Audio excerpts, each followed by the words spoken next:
হোসেন নবীজির আওলাদ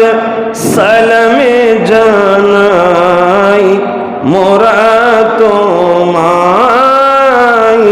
সালাম জানাই মোরা